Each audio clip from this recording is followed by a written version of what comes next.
أعوذ بالله من الشيطان الرجيم بسم الله الرحمن الرحيم وقضى ربك ألا تعبدوا إلا إياه وبالوالدين إحسانا আদেশ করেছেন আপনার রব আল্লাহ তা'বুদু ইল্লা ইয়াহু, যে তোমরা আল্লাহ ছাড়া কারো ইবাদত করবে না। এটা আল্লাহ জারি করেছেন, আদেশ দিয়েছেন। ওয়াবিল ওয়ালিদাইনি ইহসানা, এবং পিতামাতার প্রতি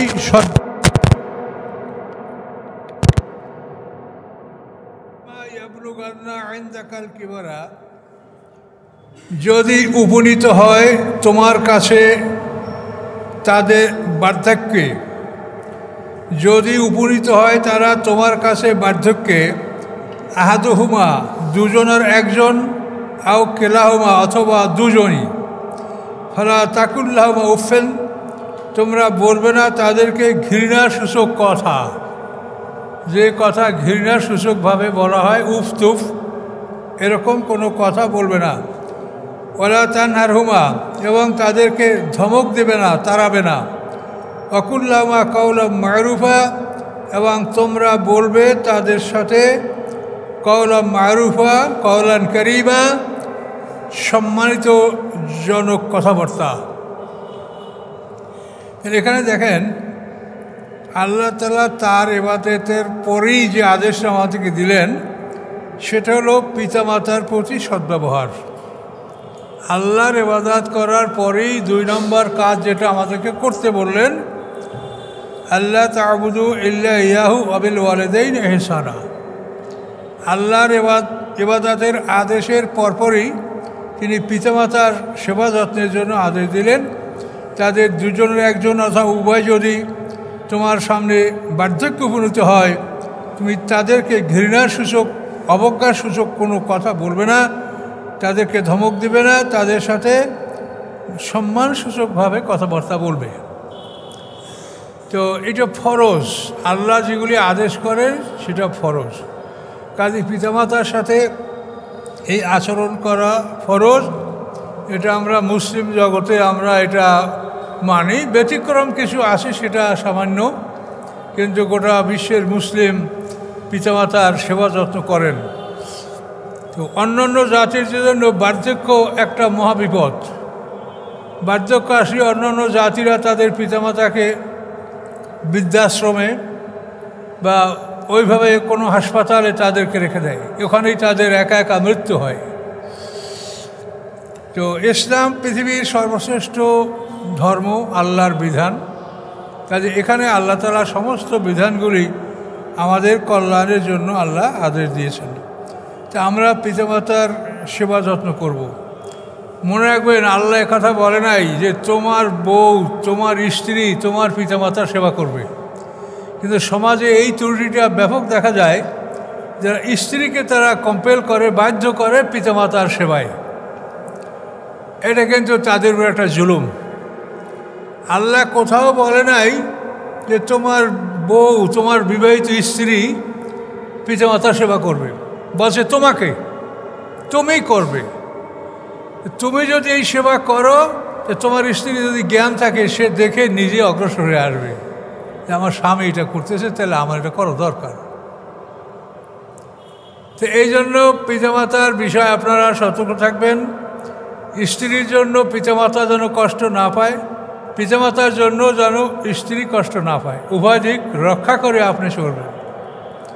আপনার স্ত্রী সে সবাইকে ছেড়ে, আত্মীয় স্বজন ত্যাগ করে আপনার কাছে চলে আসে, সে যদি আপনার কাছে আশ্রয় না পায়, আপনার একটা ভালো ব্যবহার না পায়, তাহলে সে কোথায় যাবে? সে সব আত্মীয় স্বজন ত্যাগ করে আপনার কাছে আসছে। এ সমস্ত বিষয়গুলি আপনারা মাথায় রাখবেন। শুধু নামাজ পড়া, লেবাস পোশাক পরা, এটার মধ্যে ইসলাম সীমাবদ্ধ নয়। এই যে আচরণবিধি সম্পর্কে কোরআনে যেগুলো বলেছেন, এগুলি আপনারা যথাযথভাবে পালন করবেন ইনশাআল্লাহ, এগুলো করা ফরজ। তো এই জন্য পিতামাতার সেবার ব্যাপারটা আপনারা সবসময় নিজে করার চেষ্টা করবেন। তো এখানে হলো এইটা দুনিয়ার ব্যাপার। এরপরে অন্য জায়গায় আল্লাহ তাআলা এভাবে বলছেন যে আনিশকুর লি ওয়ালে ওয়ালিদাইকা ইলাইয়াল মাসির, সম্ভবত লোকমানের মতো রুমে, লোকমানে। এখানে আল্লাহ বলছেন যে তুমি আল্লাহর প্রতি কৃতজ্ঞতা জ্ঞাপন করো এবং পিতামাতার প্রতি কৃতজ্ঞতা জ্ঞাপন করো।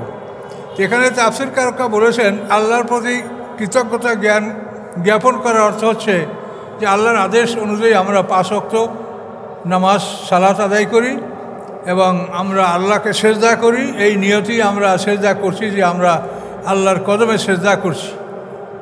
আমরা মুসলমান, আমরা যাকে মালিক মাবুদ বলে স্বীকার করেছি, এটার প্রমাণস্বরূপ আমরা 5 বার মাথা নত করছি তার সামনে। তো আল্লাহ বলেন আমার শুকরিয়া, তোমরা আমার জন্য 5 ওয়াক্ত নামাজে দাঁড়ালে। আর পিতামাতার শুকরিয়া হলো এই নামাজের পরপরই তোমরা তাদের জন্য কবর জিয়ারত করে দোয়া করবে। ফরজ নামাজ সুন্নাত নামাজ শেষ করার পরেই আপনি নিয়াত করবেন যে আল্লাহ, আমি আমার পিতামাতার রুহে তাদের আমল নামায় এই সওয়াবটা জমা হবে, এই নিয়তে আমি ফাতিহা, ইখলাস, দুরুদ এটা আমি পড়ছি। এটা আপনি কবরের কাছে গিয়ে যদি পড়েন তো সেখানেও আপনার কাদের ফেরেশতারাই লিখবে, সেটা কবরে কেউ লিখবে না, কবরে কেউ লেখার মতো নাই। কাজেই আপনি যেখানে এটা যান, আপনার লেখার মালিক হলো কিরামান কাতিবিন, তারা লিখবে। এবং লেখার পরে এইটা নিয়ে তারা আকাশে যাবে। এখন রাতের আমল যারা লিখছে ফেরেশতারা, এরা ফজরের নামাজের সময় যাবে। আর সারাদিনের আমল যারা লিখবে তারা সূর্যাস্তের সময় আল্লাহর কাছে যাবে। দৈনিক 2 বার ফেরেশতা বদলি হয়। তো আল্লাহর কাছে যখন এটা যাবে যে আপনি আপনার পিতামাতার দোয়া করেছেন, পিতামাতা যদি মুশরিক না হয় তাহলে এটা আল্লাহ তাআলা অর্ডার করবেন যে তার পিতামাতার আমলনামায় এটা জমা করে দাও। যদি মুশরিক হয় তাহলে হয়তো এটা জমা হবে না। তো আমরা জানি না, আমাদের পিতামাতা হয়তো আমল আখলাক কম থাকতে পারে কিন্তু মুশরিক ছিলেন না। আমাদের বাপদাদারা আমরা দেখছি যে তারা ভালো করে সূরা কেরাত জানেন না, এবং সেই সময় পুরো গ্রামের মধ্যে এমন 5টা লোক পাওয়া যেত না যারা ফাতিহা থেকে আলামতারা পর্যন্ত এই সূরা কটা পড়তে পারে। সমাজের অবস্থা খুবই খারাপ ছিল, কিন্তু তবুও তারা মুশরিক ছিলেন না। এখন আল্লাহ তাআলা ক্ষমাশীল, আল্লাহ তাআলা দয়াময়। আল্লাহ যদি শুধু লা ইলাহা ইল্লাল্লাহর বিনিময়ে কাউকে ভেসে দান করেন, যে আল্লাহ করতে পারেন, নিরাশ হওয়া যাবে না। কাজে এই জন্য আল্লাহর আদেশগুলি আমরা পালন করব। নামাজ শেষ করার পরে কবর জিয়ারতের নিয়তে ফাতিহা, ইখলাস, দুরুদ এটা আপনি পাঠ করবেন। আল্লাহ যদি রাজি থাকে তাহলে আপনি যার জন্য দোয়া করছেন, আল্লাহর কাছে যাওয়ার পরে আল্লাহ ওখান থেকে অর্ডার দিবেন যেটা তার আমলনামায় লেখো। আর আমলনামা তো 2টা কপি, আমাদের গলায় একটা কপি আর একটা হলো আল্লাহর কাছে জমা হয় লিখছি যিনি দৈনিক, এখানে এগুলো জমা হয়। আমাদের মধ্যে কতগুলি ধারণা আছে যেগুলি মানে ছোট শিরক। আমরা যেমন বলি রাসূলের রওজা পাকে আল্লাহ এটা পৌঁছে দেন, এরকম দোয়া কিন্তু আমরা করি। এমনকি হয়তো আমিও প্রথম জীবনে করেছি, যখন বুঝি নাই, ওস্তাদরা করে, মুরব্বীরা করে, আমিও করেছি। কিন্তু আসলে রাসূলের রওজায় কোনো আল্লাহর অফিস নাই যে ওইখানে এটা জমা হবে। অফিস হচ্ছে আপনার ইল্লিন সিজিন। আপনি রাসূলকে সালাম দিলেন, দুরূদ পড়লেন, এটা আল্লাহর কাছে যাবে, সকাল বিকাল আল্লাহর কাছে এটা যাচ্ছে। সেখান থেকে আল্লাহর হুকুমে আল্লাহ রসুলের আমলে এটা ট্রান্সফার হবে। কিন্তু রাসূলের কবরে কিছু নাই। অনেক এভাবে ওয়াজ করেন যে আমরা যখন রাসূলকে সালাম দেই তিনি জবাব দেন, আমি শুনি, জবাব দেই, সামিতু আজিবু হাদিসে এরকম ভাষা আছে। কিন্তু এটাও অসম্ভব কথা। আপনি সালাম দিলে সেটাও ফেরেশতায় লিখবে, সেটা আল্লাহর কাছে যাবে। আল্লাহর রসুল পৃথিবীর সমস্ত মুসলমানদের রসুল। পৃথিবীতে অন্তত 200 কোটি মুসলমান, রোজা নামাজ কম করুক বেশি করুক, 200 কোটি মুসলমান। এখন 200 কোটি মুসলমানে আল্লাহ রসুলকে সালাম দিচ্ছে। তো এখন এই 200 কোটি রসুল সালামের জবাব একটা মানুষকে দেওয়া সম্ভব? বলেন তো। স্বামী তো আজিবু, তার মানে আপনি একাই যে আপনার সালাম আল্লাহ শোনেন আর জবাব দেন। কারণ এই জন্য হাদিসের একটা জিনিস পেলেই আপনি সেটা বলতে শুরু করবেন না, সেটা আপনি বুঝে দেখেন যে আসলে এটা বাস্তবের সাথে কতখানি মিল আছে, এটা আপনি দেখে নেন। রাসূলের প্রতি দুরূদ ও সালাম পড়ার জন্য আল্লাহ আদেশ দিয়েছেন কোরআনে, আমরা পড়ব, কিন্তু সেটা তার কবরে না, সেটা যাবে আল্লাহর কাছে, ফেরেশতারা নিয়ে যাবে, সেখান থেকে আল্লাহর হুকুমে এটা ট্রান্সফার হবে। এই সমস্ত বিষয়গুলি আমাদের বুঝতে হবে। আল্লাহ রাসূল মক্কা বিজয়ের পর একটা কথা বলেছেন যে শয়তান তোমাদের থেকে নিরাশ হয়েছে, আলিয়াউমা ইয়াইসাল্লাযীনা কাফারু মিন দীনিকুম, যে আজকের দিনে কাফেররা তোমাদের দিন থেকে নিরাশ হয়েছে, যে তোমাদের দিন থেকে তারা আর কোনো দিন ফিরাতে পারবে না। আল্লাহ রাসূল বলেন যে তোমরা আর কোনো দিন মূর্তি পূজা করবে না, কিন্তু তোমরা ছোট ছোট শিরক করবে, এগুলিতেই শয়তান খুশি থাকবে। এখন এই ছোট ছোট শিরকগুলো যাতে আমরা না করি, তার কারণ শিরক এমন একটা অপরাধ যেটার ব্যাপারে আল্লাহর ঘোষণা যে আমি ওইটা ক্ষমা করব না। শিরক নিয়ে কারো মৃত্যু হলে আল্লাহ তাকে ক্ষমা করবে না। শিরক যদি হয়ে যায়, ভুল যদি হয়ে যায়, আপনি তওবা করেন, তওবা পর আপনার মৃত্যু হোক, আপনি খালাস। কিন্তু এটা থাকা অবস্থায়, রাখা অবস্থায় মৃত্যু হলে আল্লাহ তাকে ক্ষমা করবেন না।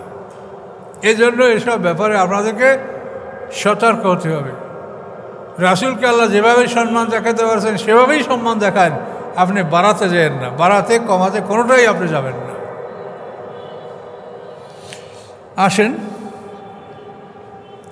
ওয়াকফেজ লাহুমা জানাহা যুল্লি, বিছিয়ে দাও তাদের জন্য তোমার মিনার রহমাতে, তোমার দয়ার নম্র হস্তদয়, হাত দুটি দয়ার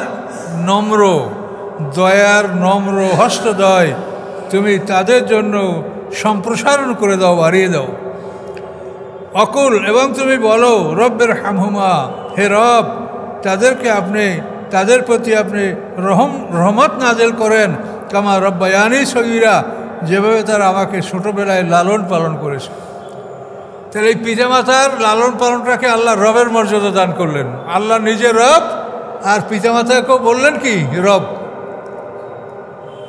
রব্বায়ানি, তারা দুজনে আমাদেরকে লালন পালন করেছেন।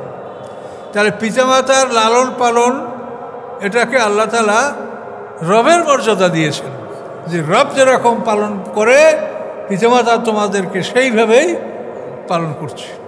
কাজে এই পিতামাতার ব্যাপারে তোমরা যত্নবান হও, তাদের দোয়া, তাদের সন্তুষ্টি তোমরা নাও, এগুলি তোমাদের জন্য খুবই জরুরি।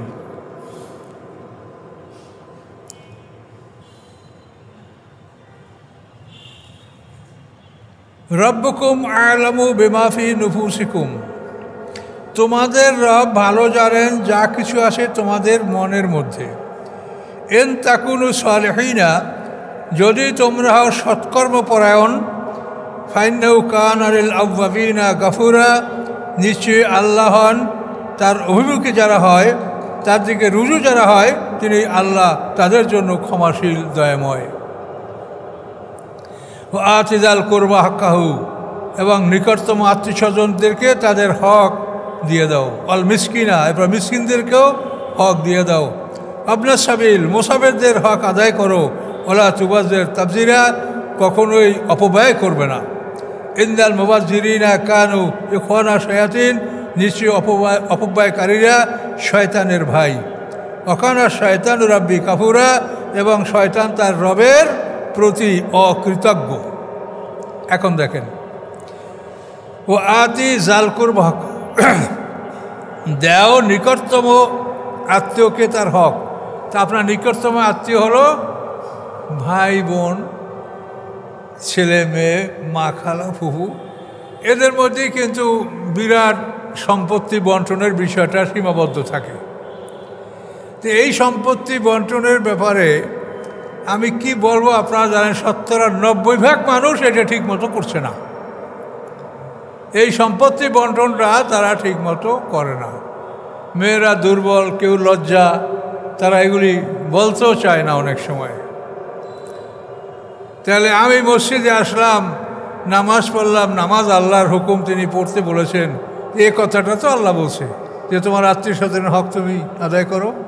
এবং সম্পত্তি বন্টন যেখানে এই আয়াতগুলি সূরা নিসার মধ্যে বলেছেন, সেখানে এই বন্টন নামাটা শেষ করার পরে আল্লাহ বলছেন এইটা যে লঙ্ঘন করবে সে জাহান্নামে থাকবে এবং অনন্তকাল থাকবে, এটা বলছে কোরআনে।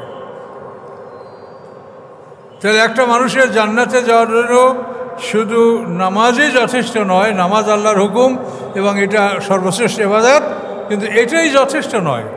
ইন্নাল্লাযীনা আমানু ওয়া আমিলুস সালিহাত, যারা ঈমান আনে আর সমস্ত ভালো কাজগুলি করে বহু বছর।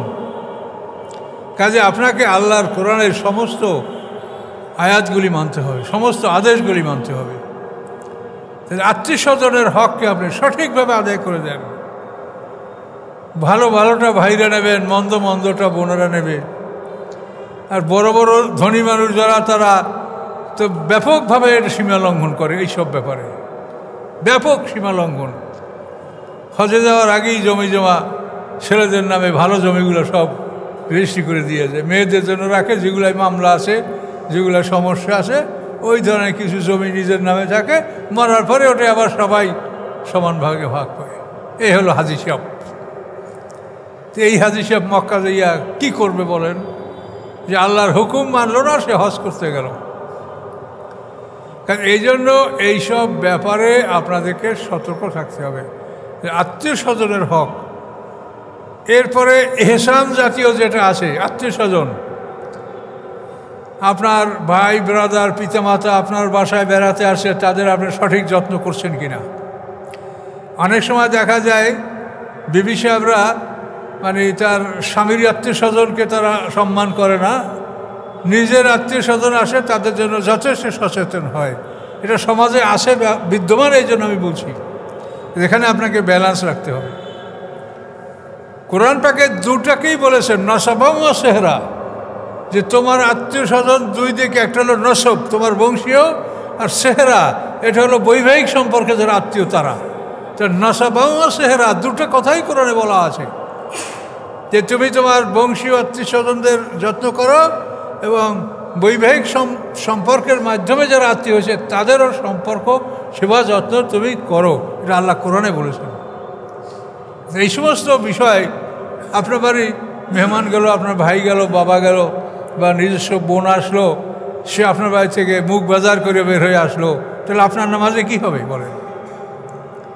কাজে এই ধরনের অবস্থা যেন সৃষ্টি না হয়, কোনো আত্মীয় স্বজন যেন কোনো আচরণে এভাবে মনোকষ্ট না পায়। যদি আপনার অভাব থাকে, কষ্ট থাকে, বুঝিয়ে বলেন। আপনার নিজস্ব আত্মীয় স্বজনরা আপনার অভাবযোগ থাকলে আপনার উপর তারা জুলুম করবে না, যেহেতু তারা আপনার নিজস্ব আত্মীয় স্বজন। এইভাবে আচরণবিধি যেগুলো কোরআনে বলেছে এগুলি আমাদের মানতে হবে, আর কখনো অপব্যয় করবে না, যেটা প্রয়োজন সেটাই ব্যয় করবে। আচ্ছা, মিসকিনদের হক, এটা তো তারা জাকাত ফান্ড থেকে পাবে, এহসানও পাবে। ইবনে সাবিল হলো মুসাফির। এই মুসাফিরদের বিষয়টা হলো, এখন পৃথিবী অনেক উন্নত, তো অনুন্নত পৃথিবীতে এই মুসাফিররা কিন্তু খুবই কষ্ট পেতেন। হয়তো মরুভূমিতে কারো পথ হারিয়ে গেছে, কারো উট অচল হয়ে গেছে, বিভিন্ন সমস্যা, তখন এই মুসাফিররা অনেক কষ্টের মধ্যে পতিত হয়। তো এই মুসাফিরদের ব্যাপারে শরীয়তের বিধান হলো যে আপনার অচেনা মেহমান যদি আপনার বাড়ি আসে তো তাকে অন্তত 3 দিন পর্যন্ত আপনি তাকে রাখবেন এবং তার খাওয়া দাওয়ার ব্যবস্থা করবেন, এবং 3 দিন পরে তাকে বিদায় করবেন। তখন তার সাথে কিছু হেভারসাক লাঞ্চ, কিছু শুকনো খাবার টাবার তা দিয়ে তারপর তাকে বিদায় করবেন। এটা আইন আল্লাহর। এটা ইবনে সাবিল মুসাফির। ইবনে মানে সন্তান, আর সাবিল রাস্তার সন্তান, মানে তার বাপ মার রাস্তা, তার আর কেউ নাই, এই জন্য ইবনে সাবিল মানে মুসাফির। তো এখন অবশ্য উন্নত পৃথিবীতে এই ধরনের সমস্যা খুব কমই হয়। কারো কারো হতে পারে হঠাৎ করে কারো পকেট মার হয়ে গেল, ছিনতাই হাইজ্যাক হয়ে গেল, তার কাছে কিছু নাই, এটা 2-4টে ঘটনা। তো তারপর এটা কোরআনে আইন রাখা হয়েছে যে মুসাফিরের অধিকার যেন তোমরা দাও।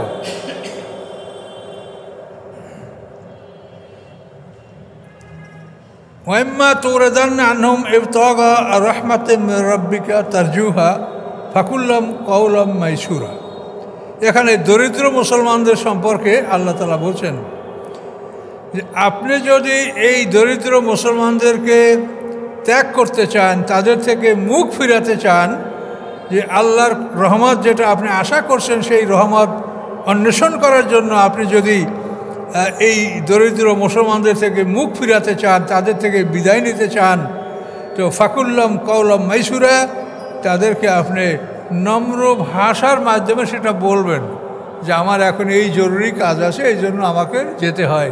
কাজেই কোনো মানুষকে আপনি অবহেলা করবেন না, অবজ্ঞা করবেন না, কোন মানুষ যেন কষ্ট না পায়, কোনো দরিদ্র মানুষ সে যেন আপনার কাছ থেকে অবহেলিত না হয়। এই যে আব্দুল্লাহ ইবনে উম্মে মাকতুম সম্বন্ধে আবাসা ওয়া তাওয়াল্লা কোরআনের সূরা নাযিল হয়েছিল, আল্লাহ রসুল তার ব্যাপারে একটু ত্রুটি করছিলেন সেবা, এই জন্য এটা ওইখানে দেখবেন এটা বিরাট ঘটনা আছে। কাজে এখানে আল্লাহ এই কথাই বললেন যে আপনি যদি তাদের থেকে মুখ ফিরাতে চান আপনার নিজস্ব কাজে বা আল্লাহর রহমত অনুসন্ধানের জন্য, তা আপনি তাদের সাথে নরম কথা, ভালো আচরণের মাধ্যমে তাদের থেকে আপনি বিদায় নেবেন। ওয়ালা তাজাল ইয়াদাকা মাগলুলাতান ইলা উনুকা, রাখবেন না আপনার হাত দুটি গলার কাছে আবদ্ধ। ওয়ালা তাবসুতা কুল্লাল বাস, এবং ছড়িয়ে দিবেন না সম্পূর্ণ। আপনার হাত দুটি গলার কাছে আবদ্ধ রাখবেন না মানে কি, আপনি কৃপণতা যেন না করেন। হাত গলার কাছে আটকে রাখা মানে কৃপণতা। আপনি আপনার হাত দুটো গলার কাছে আটকে রাখবেন না এবং সে দুটোকে সম্পূর্ণ বিস্তার করে দেবেন না। উভয় অবস্থায় ফাতাকুদা মালুম মাহাসুরা, উভয় অবস্থায় আপনি নিন্দিত এবং অচল অবস্থার সম্মুখীন হবেন। এখানে ছোট্ট শানে নজর আছে, সেটা হলো এই,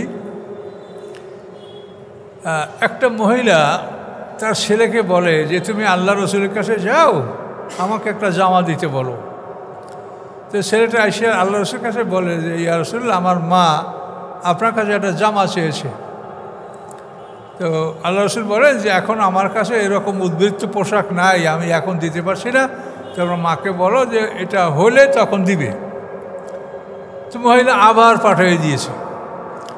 তো আবার আল্লাহ রসুল তাকে বুঝাই বললেন যে তুমি তোর মাকে বলো যে আল্লাহ রসুলের কাছে এরকম উদ্বৃত্ত পোশাক নাই, পরে দিবে। গেল ছেলেটা। তৃতীয়বার আবার ওই ছেলে এসে বলে যে আমার মা বলছে যে আপনার গায়ে যে জামাটা ওইটা দেন। তখন আল্লাহ রসুল গায়ের জামাটা খুলে দিয়ে দিল ছেলেটার কাছে মায়ের জন্য। কিন্তু দিয়ে দেওয়ার পরে এখন আল্লাহ রসুল যে মসজিদে যাবেন জামা পরে, এ জামাই তার নাই। এখন সাহাবীরা জামাতে নামাজ পড়ার জন্য মসজিদে ঢুকছে, কিন্তু আল্লাহ রসুল বের হচ্ছেন না রুম থেকে। কী ব্যাপার? আল্লাহ রসুলের জামা নাই। এই কথাটা এখানে স্বামী নজরুলে বলা হয়েছে যে আপনি হাতটাকে গলার সাথে জড়িয়ে রাখবেন না, মানে কৃপণতা করবেন না, আর সম্পূর্ণ বিস্তার করবেন না। এই দুই অবস্থায় আপনি নিন্দিত এবং অচল অবস্থার সম্মুখীন হবেন। এটা যেন না করা হয়। আমাদের ক্ষেত্রেও এটা প্রযোজ্য, যেন এভাবে আমরা কিছু না করি।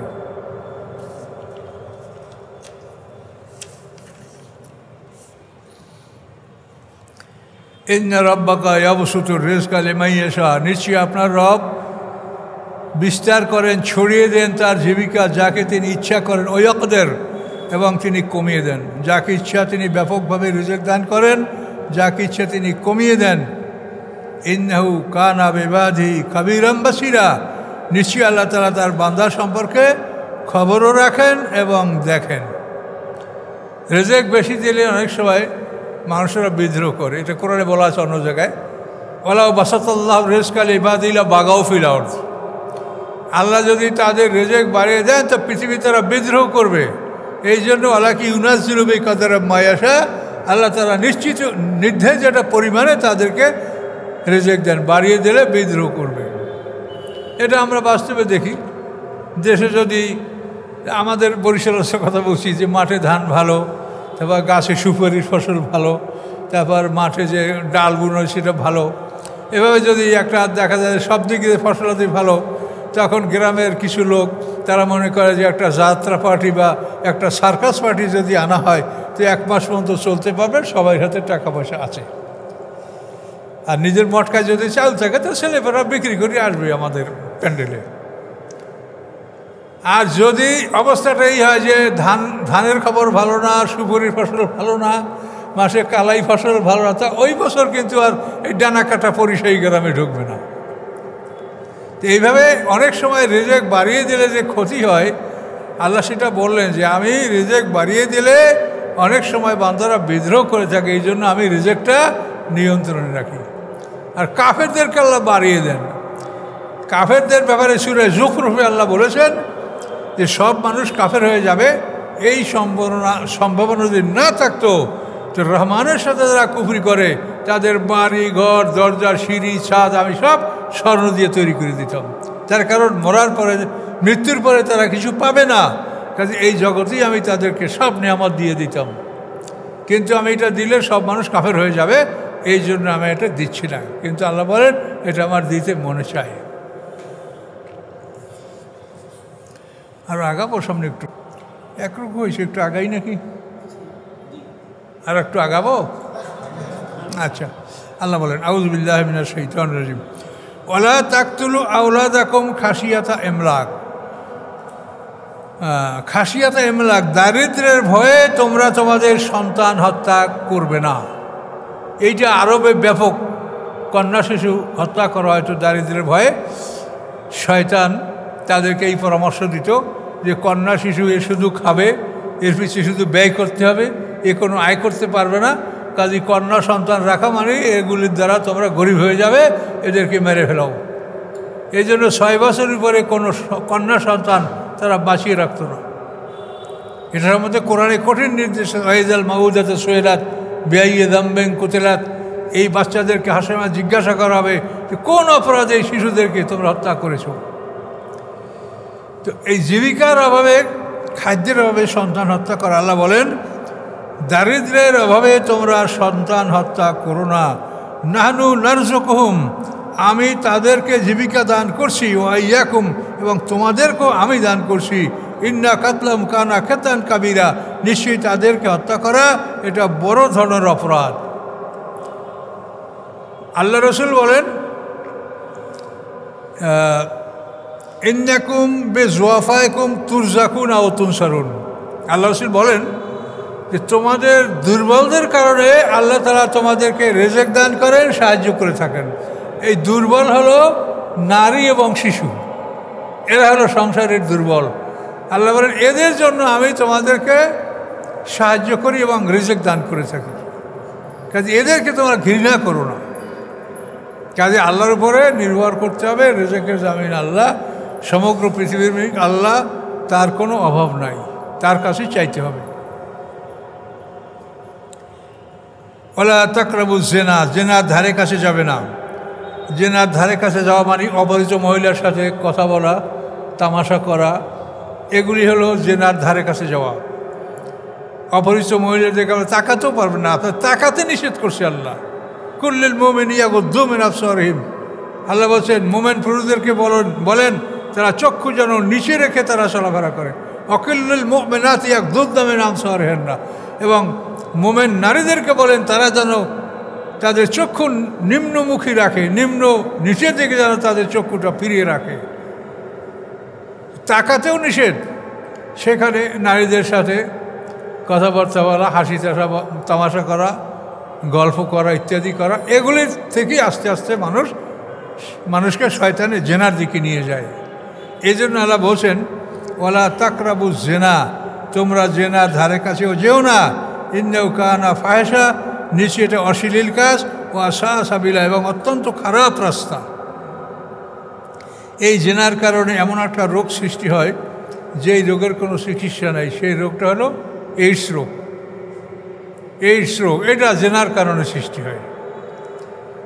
তো এই জেনার থেকে আল্লাহ সতর্ক করছেন। আল্লাহ এই কোরআন নাযিল হয়েছে ১৫০০ বছর আগে। এই এইডস রোগে যাতে আমরা আক্রান্ত না হই, এজন্য আল্লাহ তাআলা এই জেনার ব্যাপারে সতর্ক করেছেন। তো এই রোগটা হচ্ছে কিভাবে জেনায়, সেটা আপনাদেরকে একটু বলছি। যে মানুষের দেহে বিভিন্ন সময় রক্তের প্রয়োজন হয়। যে আমার নিজেরই একটা অপারেশনে, আমার 2007 সালে আমার দেহে অপারেশন 2 ব্যাগ রক্ত লাগছে, যে কোনো সময় মানুষ অ্যাক্সিডেন্ট বিপদে রক্ত প্রয়োজন হয়। তো রক্তের প্রয়োজন হলে সেখানে রক্তের গ্রুপ পরীক্ষা করে ওই গ্রুপের রক্ত তাকে দিতে হয়। যদি গ্রুপ ঠিক না থাকে, অন্য গ্রুপের রক্ত ঢুকান, তাহলে কিন্তু আমার মারাত্মকভাবে জীবনটাই নষ্ট হয়ে যেতে পারে। তো এখন এই রক্ত ঢুকানোর জন্য গ্রুপ মিলাতে হয়। তো এই জন্য পুরুষের যে বীর্যটা, এটা রক্ত থেকে সৃষ্টি হয়। তো এই জন্য রক্তের যেরকম গ্রুপ, বীর্যেরও তেমনি গ্রুপ। কাজেই বিভিন্ন গ্রুপের রক্ত কোনো দেহে ঢুকলে যখন ওই দেহটা ধ্বংস হয়, ওইভাবে বিভিন্ন পুরুষের বীর্য যদি একটা মহিলার ইউটেরাসে প্রবেশ করে, ওই মহিলা ধ্বংস হয়, তার এইডস রোগ হয়। এই বিভিন্ন বীর্যের কারণে, মিশ্র বীর্যের কারণে তার এই রোগটা হয়। এবং এই রোগ থেকে বাঁচার জন্য আল্লাহ তাআলা যে সতর্কতা দিয়েছেন কোরআনে, এটা অবাক কাণ্ড। একটা মেয়ে লোক তালাক হইলে 3 হাজ অপেক্ষা করতে হবে, তার আগে বিয়ে দেওয়া যাবে না। এটার কারণটা কি? কারণ হলো তালাক হয়ে গেছে ঠিক, কিন্তু সে যে একটা পুরুষের সাথে তার বিবাহ বন্ধন ছিল, এই জন্য ওই পুরুষের বীর্যের অ্যাকশন তার রেহেমে আছে। কাজে এই অবস্থায় যদি তাকে আর এক পুরুষের সাথে বিয়ে দেওয়া হয় এবং আর এক পুরুষের বীর্য যদি সেখানে আসে, তো এই মহিলার এইডস রোগ হবে, পুরুষের এইডস রোগ হবে, মহিলাটা ধ্বংস হবে, স্বামী স্ত্রী ধ্বংস হবে। এই জন্য আল্লাহ তাআলা বলছেন যে তালাক দেওয়ার সাথে সাথে তোমরা তাকে অন্যত্র বিবাহ দিতে পারবে না, 3 হাজ পর্যন্ত অপেক্ষা করতে হবে। 3 বার রক্তক্ষরণ হয়ে গেলে 3 মাসে, তখন তার রেহেমটা পবিত্র হয়ে যাবে, পরিষ্কার হয়ে যাবে। এখানে এখন যদি অন্য পুরুষের বীর্য আসে, কোনো রোগ ব্যাধি হওয়ার সম্ভাবনা নাই। এবং এই জন্য কোরআনে এই বিধান রাখা হয়েছে, ওয়াইজা তাল্লাকতুমুন নিসা, যখন তোমরা কোনো স্ত্রীকে তালাক দাও, তো মানে তোমরা তাকে স্পর্শ করো নাই, মিন ক্বাবলি আন তামাসসুহুন্না, স্পর্শ করার আগে, গোপন সাক্ষাতের আগে যদি তোমরা তালাক দাও, ফামা লাকুম মিন ইদ্দাতিন তা'তাদুনাহা, আল্লাহ বলছেন তোমাদের কোনো ইদ্যত লাগবে না। তাহলে মেলামেশা ছাড়া স্ত্রী তালাক দিলে মোটেও ইদ্যত লাগবে না, আপনি 1 ঘন্টার মধ্যে বিয়ে দেন।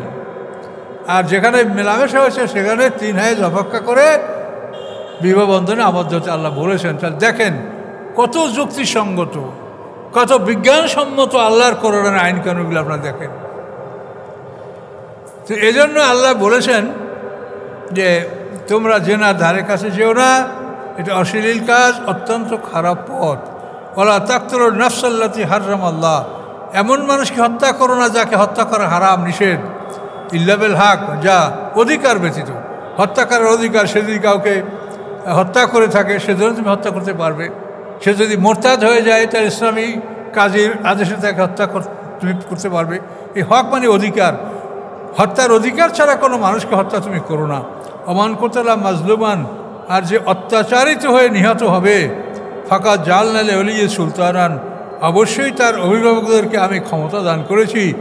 হ্যাঁ, ফালা ইউসেফেল কাতল, কতলের জন্য বাড়াবাড়ি না করা হয়।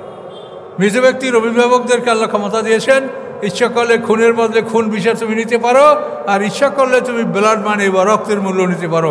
100 গরু, 100 উট অথবা 2000 বকরি। নিহত ব্যক্তির আত্মীয় স্বজন তারা যেটা চায় সেটা নিতে পারবে। আল্লাহ বলেন আমি ক্ষমতা দিয়েছি, তারা এটা আদায় করতে পারবে।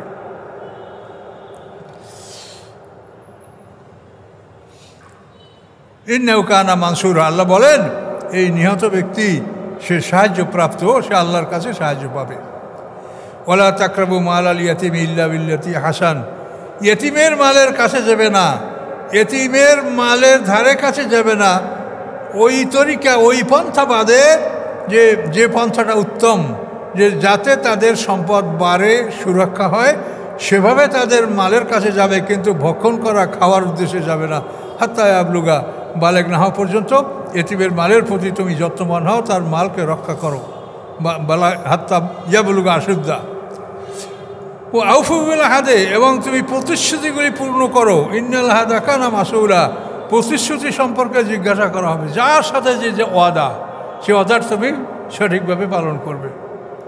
আল্লাহ তাআলা এমনভাবে ওয়াদা পালন করেন যে আল্লাহর দুশমনরা যে কত কষ্ট দেয়, কিন্তু তারপরও আল্লাহ সেই দুশমনদের বিচার করেন না। আল্লাহ বলেন যে তাদের জন্য আমি একটা নির্দিষ্ট সময় আমি তাদেরকে দিয়েছি, কাজে আমি এই সময়টা আমি মানে নষ্ট করব না, ওই সময়ের আগে আমি তাদেরকে শাস্তি দিব না। আল্লাহ তাআলা এভাবে প্রতিশ্রুতি রক্ষা করেন, আর আমাদেরকে বলছেন প্রতিশ্রুতি রক্ষা করবে। ওয়াফুল কায়লা, মাপ পুরোপুরি দিবে। যেটা কেলতুম, যখন তোমরা মেপে দাও। মাপ হলো পাত্রের মাপ। আমরা ছোটোকালে দেখি বেতের ধামা, তারপর ওই বাঁশের ধামা, এর দ্বারা ধান মাপা হয়, এগুলো হলো কায়েল। আর ওজন হলো যেটা দাড়িপাল্লা দ্বারা বেচা কিনা করে, এটা হলো ওজন। তো আল্লাহ বলছেন কায়েল যদি মেপে দাও পাত্র দ্বারা, তাও পুরোপুরি দিবে। আর জিনুবেল কেস্তাসেল মুস্তাকিম, এবং সোজা দাড়িপাল্লা দ্বারা তোমরা মাপ প্রতিষ্ঠা করবে। জালিকা খায়ের, এটা উত্তম। আহসানু তাবিলা, এবং পরিণামের দিক থেকেও অতি উত্তম। ওয়ালা তাকফু মা লাইসা লাকা বিইলম, এবং যে ব্যাপারে তোমার জ্ঞান নাই সে ব্যাপারে তুমি অনুকরণ করবে না। না জেনে শুনে কোনো বিষয়ের অনুকরণ তুমি করবে না। তার কারণ ইন্নাস সামা ওয়াল বাসার আল ফুয়াদা, নিশ্চয়ই তোমার শ্রবণ শক্তি, তোমার দৃষ্টিশক্তি, তোমার অন্তর, কুল্লুন উলাইকা কানা আনহু মাসউলা, এই সব কিছুকেই জিজ্ঞাসা করা হবে। কাজে না জেনে শুনে তুমি কোনো কিছুর উপরে আমল করতে যাবে না। মুফতি ফতুয়া দিয়েছে, তারপরও তুমি নিজের কাছে ফতুয়া চাও। আল্লাহ রসুল বলেন ইস্তাফতে কালবাকা ওয়ান আফতা কাল মুফতুন, মুফতিরা ফতুয়া দেওয়ার পরেও তুমি তোমার নিজের দিলের কাছে ফতুয়া চাও, যেটা ঠিক কিনা। মুফতির কথাই সমাপ্ত নয়, তোমার বিচার হবে তোমার আকলের মাধ্যমে, মুফতির আকল দ্বারা না। কাজে আল্লাহ সেটা বলেছেন যে মুফতির ফতুয়ার পরেও তুমি নিজের কাছে ফতুয়া চাও, যেটা ঠিক কিনা। না জেনে শুনে কোনো আমল করবে না। কোরআনে যত আদেশ সবই তো আল্লাহ লিখিতভাবে আদেশ দিয়েছেন যে আমরা কি কি করব, কি কি করব না। ওলা তামসিফিল আরদে মারহা, অহংকার করা অবস্থায় পৃথিবীতে চলাফেরা করবে না। অহংকারী হয়ে পৃথিবীতে চলাফেরা করবে না। তার কারণ ইন্নাকা লান তাখরিকাল আরদা, নিশ্চয়ই তুমি পৃথিবীকে ফাটাতে পারবে না। ওলান তাবলুগাল জেবালা চুলা, তুমি পাহাড় সম লম্বাও হতে পারবে না। কাজে তুমি অহংকার করো না, ঝম্প দিয়ে চলো না, গৌরব করে চলো না। কুল্লু জালিকা কানা সাইয়্যিন্দা রাব্বিকা মাকরুহা, এই সব কিছুর খারাপ দিকগুলি আল্লাহর কাছে অপছন্দনীয়, এগুলি তোমরা করবে না। বিনয়ী হয়ে নম্র হয়ে চলাফেরা করবে। জালিকা মিম্মা ওহা ইলাইকা রাব্বুকা, এগুলি হচ্ছে ওই কথা যে আপনার রব আপনাকে ওহির মাধ্যমে জানিয়ে দিয়েছেন। মিনাল হেকমাতে, এবং এগুলি হচ্ছে হেকমত, প্রজ্ঞা। ওয়ালা তাজআল মা'আল্লাহি ইলাহান আখার, এবং আল্লাহর সাথে অন্য কোনো ইলাহ নির্বাচন করবেন না। যদি করেন ফাতুল কাফি জাহান্নাম, আপনি জাহান্নামে নিক্ষিপ্ত হবেন। মালুম মাধুরা, আপনি অভিশপ্ত এবং বিতাড়িত অবস্থায় জাহান্নামে প্রবেশ করবেন। আল্লাহর সাথে কাউকে শরীক করা হবে না। আল্লাহ বলেন আফা আসফাকুম রব্বুকুমুল বানিন, আল্লাহ কি তোমাদেরকে পুত্র সন্তান দ্বারা সম্মান করেছেন?